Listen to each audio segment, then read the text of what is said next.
कैसे शुरू हुआ और किस लिए हुआ। तो पहले तो आप लोग कुछ नहीं सोच पाते कि रैगिंग एक्चुअली पहले था इंट्रोडक्शन। तो इंट्रोडक्शन को जैसे फिजिक्स में हम लोग पढ़ते हैं, ये हमारे आँख के सामने से 10 सेकंड से अधिक समय तक जो चीज़ रहता है उसी का इमेज हमारे दिमाग में रहता है। अगर आपसे कोई पूछे आपका परिचय क्या है, आपका एक दिन में अगर सबका हम परिचय दें तो याद तो नहीं रहेगा कौन क्या है। तो उसको थोड़ा सा समय देकर कि प्रत्येक व्यक्ति का क्या परिचय दिया जाए, जिससे कि वो समय मिले और हमारे माने सीनियर के छाप में रहे कि ये हमारा जूनियर है और ये हमारे सीनियर है, एक तरफा हो। और उसको अमित छाप बनाने के लिए लोगों ने फिजिकली और मेंटली टॉर्चर करने लगा, तो उसे रैगिंग दी। रैगिंग शब्द का उत्पत्ति ऐसे ही हो गई कि अनवांटेड इंट्रोडक्शन, अनप्लीजेंट इंट्रोडक्शन, इसको कहते हैं रैगिंग।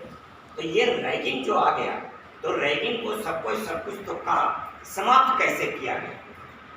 मैं अपना एक एग्जाम्पल अपना पर्सनल देता हूँ। जब मैं बीएससी में पढ़ता था, रैगिंग कहाँ होती, पहले इसको सोचिए। बोर्डिंग स्कूल, बोर्डिंग कॉलेज, जहाँ रेसिडेंशियल है, जो कॉलेज इंस्टीट्यूट ये सभी है, सब रेसिडेंशियल है, वहाँ मास ट्रेनिंग में रैगिंग होता है। यहाँ तक कि रात में भी अपने जूनियर को बुलाकर अपने शरीर की मालिश करवाते हैं।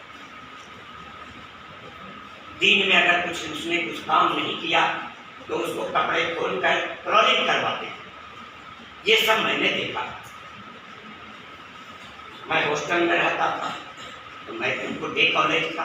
डे कॉलेज में नहीं होता, क्योंकि लोग गांव से आते हैं, बाहर से आते हैं, वहाँ लड़के ये काम नहीं कर सकते, डरते हैं। लेकिन जो बोर्डिंग स्कूल है, जो रेसिडेंशियल इंस्टीट्यूशन है, उस इंस्टीट्यूशन में सबसे ज़्यादा होता है। और आज भी छुपे रूप से कुछ न कुछ होता ही है। पहले इस चीज़ को आप मानिए और इस चीज़ को जानिए। जैसे हम हॉस्टल में रहते थे, लेकिन डे कॉलेज था, वहाँ लोग बाहर से भी आते थे। अब नहाने के लिए चले गए हम, पहले कोई सीनियर आ गया, हम साबुन लगाए हुए हैं, तुम पहले हटो, तब हम नहा लेंगे। तीनों चारों तक हम खड़ा है अपना, हमारा क्लास छूट रहा है, उससे कोई मतलब नहीं, वो आके आराम से कपड़ा खींच रहा है, तब हम जाने देंगे, क्योंकि वहाँ साधन इतना नहीं था कि इतना बाथरूम है, ये है, वो है। हॉस्टल की बात बता दें, कॉलेज हॉस्टल की बात, कॉलेज के गेट पर। तो ये सब चले। खाने के लिए पहले जाओ कैंटीन में, जो हॉस्टल कैंटीन है, पहले हम लोग खा लेंगे तब तुम खाने के लिए आना। ये सब भी रैगिंग था, लेकिन जो बर्दाश्त होने लायक था तो बर्दाश्त करते थे। जब मैं पीजी में मैं पहुंचा तो रैगिंग नाम का चीज नहीं के बराबर हमें फील हुआ। परिचय के लिए क्या किया, इंट्रोडक्शन के लिए क्या करते हैं, गेट टुगेदर, एक मीटिंग होती है जिसमें कहते हैं फिर ये क्या है, फ्रेशर पार्टी। तो फ्रेशर पार्टी में दोनों परिचय देते हैं, सीनियर भी और जूनियर भी। जैसे खड़ा होकर के हमने अपना परिचय दे दिया, तुमको कुछ गाना आता है कि नहीं, मुझे गाना नहीं आता।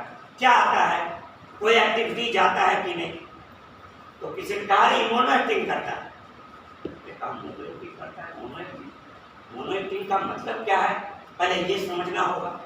तो मोनो एक्टिंग कुछ नहीं, हम खड़ा हुए, बोले अच्छा मैं कुछ खा रहा,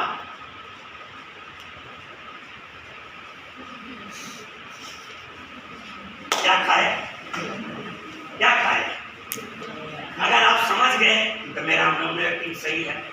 लोग आजकल मोनो एक्टिंग भी करते हैं, तो क्या करते हैं, पीछे से पूरा आवाज दे रहे हैं, तलवार चला रहे हैं। No, mono acting there is no meaning of sound.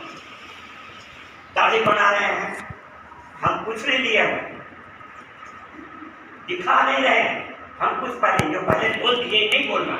अगर बोल देते हैं तो मेरा मोनो एक्टिंग नहीं है। तो ये करके दिखाना पड़ता था। डांस किसी को आता है, नॉर्मल हमें डांस करके दिखा देता था, किसी को गाना आता था, गाना गाता था। तो ये कल्चर एक्टिविटी, या कोई अच्छा स्पीच दे सकता है तो स्पीच भी दे सकता है। तो ये सब एक्टिविटीज देकर अपने को परिचित करना, उस तरह से सीनियर लोग भी आते थे और एक दूसरे को अपना इंट्रोडक्शन देने के मैं ये हूँ, ये अपने से जस्ट सीनियर ही के साथ इंट्रोडक्शन ज़्यादा होता था, उसके बहुत ऊपर वाले से कोई मतलब विशेष नहीं रहती, लेकिन तंग बहुत किया जाता था। हॉस्टल में रहने पर रात में भी तंग करते थे। कोई इतना तंग करता था कि तुम सिगरेट नहीं पीता, क्यों नहीं पिएगा, पियो, हमारे सामने पियो, और वो लगा देता था जबरदस्ती। तो लड़का हाथ पकड़ करके उसके मुंह में लगाता था। तो इस तरह का देखने के लिए हमको मिला, और बहुत सा भलगर भी बहुत सा स्टेप देखने के लिए मिला। लेकिन जब मैं पीछे में पहुंचा, क्योंकि जैसे जैसे कभी भी डे इंस्टीट्यूट में बहुत मिनिमम होता है, लेकिन रेसिडेंशियल इंस्टीट्यूट और कॉलेज में बहुत ज़्यादा अधिक होता है। इसे समाप्त करने का एक ही कल्चर है कि आप अपने कल्चरल एक्टिविटी में आइए। इंट्रोडक्शन के लिए आप गेट टुगेदर मीटिंग बुलाइए, उसमें अपना भी परिचय दीजिए, सीनियर भी दे, और जूनियर जो आता है उसको रेस्पेक्ट करके बुलाइए, और जानिए जिससे एक दूसरे का फेस याद रहे। सिर्फ हम खड़ा होकर परिचय पूछ लेते हैं, भुला जाते। क्यों भुला जाते हैं? क्योंकि बहुत देर तक कोई एक्टिविटीज नहीं आती। जब एक्टिविटीज आएगी तो ऑटोमेटिक आपके एक्टिविटीज से याद रहेगा। जैसे अगर कोई साइकिल वाला सर्टिफिकेट चला गया तो एक गाड़ी देके आपने छोड़ दिया, बोले, लेकिन अगर छील के चला गया, हाँ तो छिला गया पूरा, तो साइकिल वहीं से आ रहा है, इतना दूर हट जाते हैं। क्यों? क्योंकि वो बहुत दिन तक इमेज बना देता है। इसलिए आप कुछ ऐसी कल्चरल एक्टिविटी, अपना कोई विशेष आपकी एक्टिविटीज है, उस एक्टिविटीज को आप अपने परिचय में रैगिंग सिस्टम को बदला जा सकता है, और लोग बदल रहे हैं। अगर आप कोशिश करते हैं, आज मान लीजिए कि पीछे वाले ने आपका कुछ नहीं किया, आप बुलाइए, परिचय लीजिए, है ना, गेट टुगेदर मीटिंग कीजिए, और ये रैगिंग समाप्त होने की कला तभी समाप्त होगी जब आप इस तरह के प्रस्तुत करेंगे। अदरवाइज ये नहीं समाप्त हो सकता है। सिर्फ स्लोगन लिखने, पोस्टर बनाने से, एडवर्टाइज करने से समाप्त नहीं होगा। जब आप उसको क्रियान्वित कीजिएगा, समाप्त होगा। धन्यवाद।